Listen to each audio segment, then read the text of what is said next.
All right, in this sales module, we are going to teach you a extremely powerful sales tactic and one that we refer to as disqualification. And so what is disqualification? Well, in the context that we use that word and refer to it with this sales tactic, it is that it is to express doubt or question the fit or potential for a prospect to move forward. So you're basically saying something to the prospect that basically questions whether or not they should keep moving forward. So an easy way to kind of get your hands around this is that the majority of the sales process you are selling, right? Hopefully you've learned from us that you always focused on the next step in your sales process. So you're trying to sell a conversation, you're trying to sell a presentation, you're trying to sell the opportunity to give a proposal. So it's always sell, sell, sell. When you use this tactic of disqualification, you're actually doing the exact opposite. You're basically kind of selling the prospect on not moving forward, and you're doing that by saying a statement or a question that expresses doubt. So let's, to help with that, here are some quick examples. I'll just kind of go through these. Now picture me saying these to a prospect, and of course you say these statements or questions at particular times, and that's extremely important when you say this, and we'll kind of go through when you do and when you don't. So we'll make that completely clear to you, but here are some examples. So you might say something to a prospect like, well, it sounds like you guys are doing pretty good over there right now. Or, maybe this isn't the best time to make this purchase. Or, maybe this is something that you really don't have time for right now. Or, this purchase might be more than what you really need right now. Okay, so, and then time out or, time in. So if you look at those are really kind of crazy things to say to a prospect, right? You probably don't want to say any of those to a prospect when you want them to buy from you. But there are key times when you do. And so we're basically kind of taking away what we're selling. And in fact, this a version of this tactic in some flavor or whatnot is called the takeaway. And so that's a very common phrase or label for this sales tactic. But anyways, we provide a little bit more clarity on just exactly how to do the takeaway. So this is extremely powerful, and it will cause basically 3 different reactions when you say that to the prospect. When you disqualify them, they're going to respond in one of 3 ways. One is there could be no reaction, right? That's not really likely, but it is. When we're looking at all potential reactions, it's one that could happen. But this is such a powerful thing for you to say that it's attention grabbing. So really, the prospect will do one of two things really, and one is they will confirm the disqualification, which is when you say, I don't know, maybe this isn't the right time for you to look at buying this right now. To confirm that disqualification is the prospect saying, you're probably right. Maybe we should get back together whenever. So you did the takeaway and they let you take it away, okay? And I want to point out that might sound a bit frightening to you. You have a quota, you have sales targets, and you're going to sell the prospect on not buying from you, and they're going to, you're going to close that deal, and that's not good, right? Well, the reality is that if you disqualify the right prospects at the right time, and they confirm the disqualification, and they go away, that's actually a good thing. It's a good thing because, again, if you're doing that to the right prospects at the right time, those are prospects that were never going to buy from you anyways. So what you would have done is you would have wasted time trying to get them to buy. And these are the prospects that aren't returning your call and are saying, well, call me back in a week, call me back in a week, call me back in a week. And what happens? You keep calling them back and calling them back. That's time wasted. When you disqualify them and they go away, you can then spend that time on finding good prospects, because that's not a good prospect. And we'll describe what that prospect looks like. But if they don't confirm your disqualification, The other reaction is that they challenge your disqualification. And what that looks like is that, I might say something to a prospect like, I don't know, you guys are doing pretty good over there. I mean, it sounds like everything's working really well. And then the prospect says something like this. Well, yeah, I mean, what you asked about is working really well, but what I haven't told you about is that there is this other system that we rely on, and that fails almost daily. And so that's what's causing all these problems and blah blah blah. So they go and so they basically are challenging my disqualification, and that basically gives us the reason to take the disqualification off the table and we begin to move forward again. Now, if you stop to think about what's going on in that scenario, what basically happens is that the prospect is selling to you.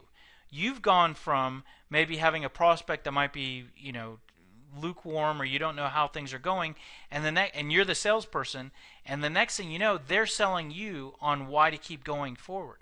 What a powerful situation to be in, and you can do that. You can create those scenarios, and we'll explain exactly how to do that. But the reality is that this is an extremely powerful tactic to use. And why is this powerful? Because it's the exact opposite that 90% of other salespeople that your prospect deals with, what they do 100% of the time. So what I mean by that is that 9 out of 10 salespeople that your prospect deals with will not do this all the time, if that makes any sense. But the takeaway there is that you're going to be doing something very different than every other salesperson that's just sell, sell, sell, sell, sell. Okay? And when you do that, that helps to build rapport with your prospects. It builds rapport because you're different, but let me tell you exactly why it builds rapport. We talked about this in the rapport module, but this builds rapport in a very clear reason why. Your number one interest as a salesperson is to sell your product. The prospect's number one interest is to make a good decision, whether that's to buy or to not buy. Their interest is to make the best decision. When you express doubt in whether or not they should purchase, you are presenting yourself as being more interested in their interest than your interest, that you're putting their interest ahead of yours. And when you do that, you immediately build rapport with the prospect. You seem more trustable when you do this, and that helps you to build credibility. When you disqualify prospects, some of the prospects will confirm the disqualification and they will go away. And as I mentioned, those are the prospects that were never going to buy from you.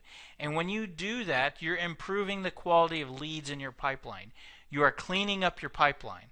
And when the prospect doesn't confirm your disqualification and they actually challenge your disqualification, meaning they go, no, no, no, no, no, yeah, let's do this.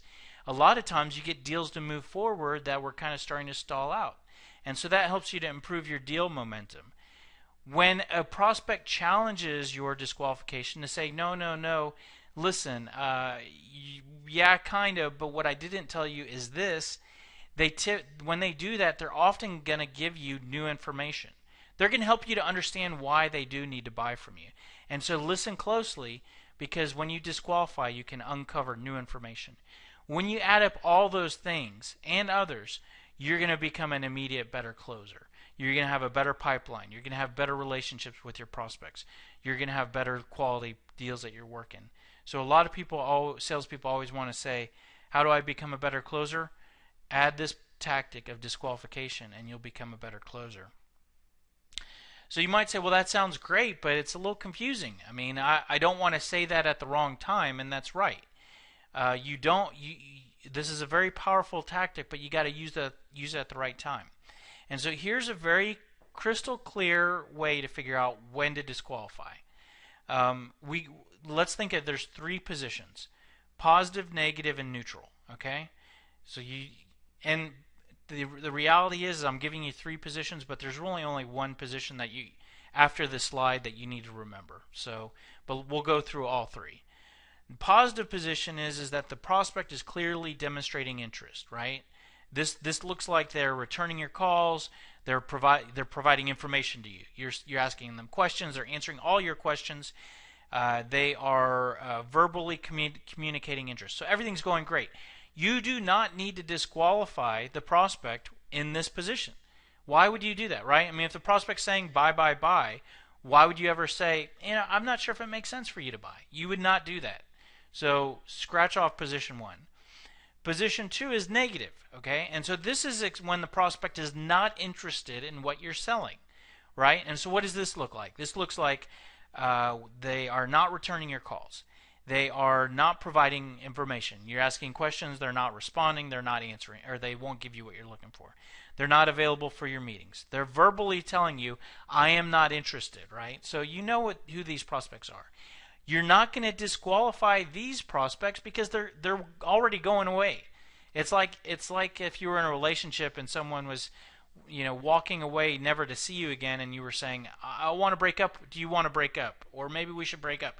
They've already broken up with you, right? So you could disqualify position 2 prospects, but it doesn't really matter. They're gone. They're not interested. They're out of your pipeline, or they should be, right?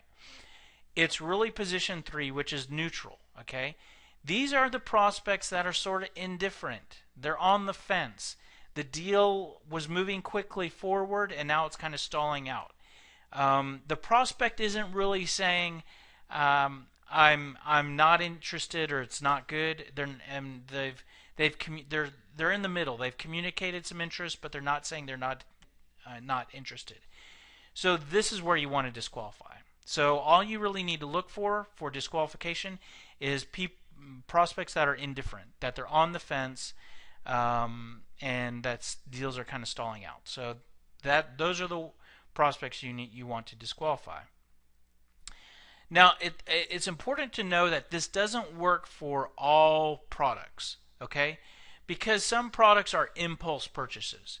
Let me give you an example. And some of these might be very consumer, small purchases, but let's say you're a hot dog vendor walking up and down an aisle at a baseball game, right? And you're yelling out popcorn, peanuts, hot dogs, whatever, right? You want to sell your product, right? And someone's like, what do you have, and how much does it cost? And they're maybe you can tell that they're on a diet, or they're thinking about their health, but they want your whatever food you're selling. Think of this as an impulse purchase, right? You would not want to see the doubt, and that the person's on the fence and go, maybe you don't need a hot dog right now. Maybe it's not a good lifestyle choice for you right now. For that type of salesperson, you want to just sell the hot dog, right? I mean, it's an impulse purchase, and you want to get it out there and get it going. So for very transactional impulse purchases, we're gonna look at an example here in a minute of where we talk about car sales. Car sales aren't necessarily impulse purchases, but they are often big ticket, stressful items that people sometimes, if people thought completely rationally 100% of the time, they would never purchase a car because it's just such a big ticket item. If you really factor in how your current car is doing and the need for a new car, most people would never buy a car if you were just completely rational all the time. So if you were a car salesperson and you saw someone on the fence, you probably wouldn't want to disqualify them. There's some big ticket impulse purchases and whatnot. But typically for professional selling, this is an extremely effective tactic. And when you think of like consultative selling, software, big business agreements, even maybe someone buying a home or building a construction project or whatever, if someone's expressing doubt, you don't necessarily want to go into that business arrangement with them not being really clear on that it's the right decision. If they have doubt and you push through, and that's not a win-win. Maybe you don't, like if you're selling $1 million software agreement, that's a long-term agreement. This company is going to be using your software. And if there's some questions, you might want to identify what those are, and that's where disqualification can come in. So let's go through a quick demonstration here, and I'm actually going to use a car purchase because that's one that most of us have. It's a process that most of us have been through, at least on the buying side, to demonstrate the different stages and the options for disqualifying or not disqualifying. But let's go through an example here, and so let's say let's say we have a car salesperson and someone walks in. They've done all their research. They've been shopping for cars. You qualify them in terms of they have budget, they have a need. You take the test drive. Everything's moving really quickly. They're expressing a lot of buying signs. Okay, so everything's moving quickly. We're sort of in position one, that positive stage, meaning we don't need to disqualify and express any doubt because we're moving forward, right? Very quickly. Now, we get to the stage where we're in the office and we have the paperwork there and the price, and it's time to sign on the dotted line. And at this point, things begin to stall out. The prospect begins to show a lot of doubt or on the fence, and the sales process slows to become stalled. Okay. Now, this salesperson has three options. Okay. Option one is to do nothing. So this just looks like them sitting there across the desk with the paperwork on the desk. And what does that look like? If you think about converting that to like a professional selling arrangement, that looks like things just stall out and no movement, right? So the prospect's sitting there looking at the paperwork, the salesperson is sitting there, and things stall out. And if you know, one of the rules in sales is that time kills deals. You know, you want things to keep moving forward. So that's probably not good. And so option two is to sell more. So the prospect's going, you know, I don't know. I'm not sure if I'm ready to do this, right? So picture the salesperson, if they were to continue to sell, this looks like the salesperson going, oh, okay, well, you seem hesitant. I forgot to mention that, you know, there is a 5-year warranty with this vehicle, and no other vehicles in this class have that. So that's something I actually forgot to mention to you, and so that's an example of the salesperson is trying to sell more and push, right? So you have a prospect that's hesitant right now, and when you push, you might push them away, right? They're on the fence. You might push them off the fence onto the other side. So another option is to begin to take away, right? The prospect was moving forward, then they're stalling out, and so now we might begin to take away to try to trigger that movement. So the option 3 is to disqualify, and so that's to say something like, you know, I mean, it sounds like you're a bit nervous and a bit uncomfortable, right? So you know, maybe this isn't the right purchase for you at this time. I mean, this is something you probably want to be comfortable with and feel good about, and you know, it's a very exciting deal in terms of buying a car. And you know, I mean, if this is something where you're not going to be able to sleep at night, maybe you should go home and think about it and come back maybe when the time is right.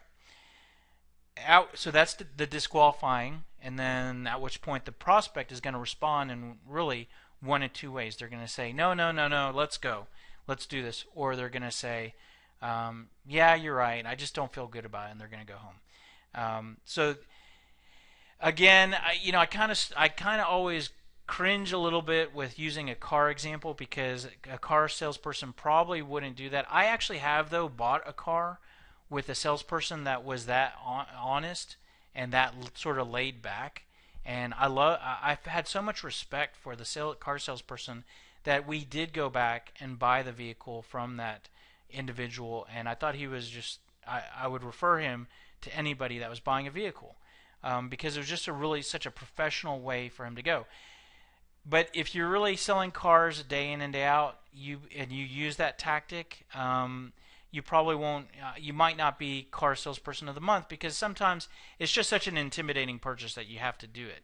But like I said, in consultative selling and professional selling, 9 times out of 10, this is going to be the way to go because you don't want to really push a prospect into something they're uncomfortable with. So that's sort of the process and when to do it.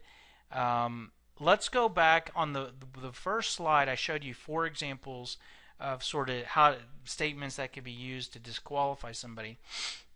Let's go back through those and talk about look at each of those one at a time. So the first one that I had was saying something like, it sounds like you guys you're doing pretty good over there, right?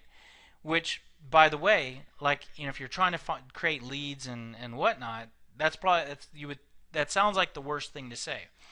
So when would you say something like that? Well, let's say you're talking to a prospect and let's say you fix all these problems, with the products that you sell, right? And so you're talking to a prospect and you're asking them these questions and they're saying, "Oh no, we're really good with that and we have no problems with this." And then you ask them another question, they say, "Oh no, we just implemented something for that and it's working really cool." And then you ask them a third question and the answer is really great, a great response, right? So you basically in this scenario, you have a prospect who they don't have any pain. Everything sounds really good. And so you could continue to try to sell to them and continue to try to manipulate them into trying to buy something from you. But when someone doesn't have any pain, they're probably never going to be able to spend money on what you're trying to sell because they don't need your help, right? So this is a good time. So you've talked to someone, they don't have any pain, so this is a good time to disqualify them. So you might say something like, "Oh well, I don't know.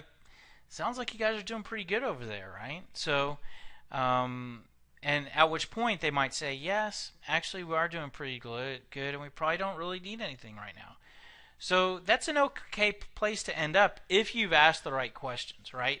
If you haven't asked questions and you say, "Well, how are you doing today?" "Oh, we're doing good." And okay, well, it sounds like you guys are doing pretty good over there, right? So that's not the right way to go. It's after you've really sort of probed and whatnot. So, but let's say you've had some conversation with the prospect and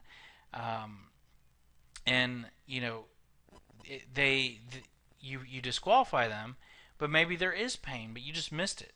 They may challenge you to say, "Oh well, yeah, we're doing pretty good, but the thing is that key piece of software, it's going to be discontinued at the end of the year. So even knowing everything's great, we need to do something, right?" So they then challenge your disqualification. Let's look at another one. So I went through the example of maybe this is not the best time to make this purchase.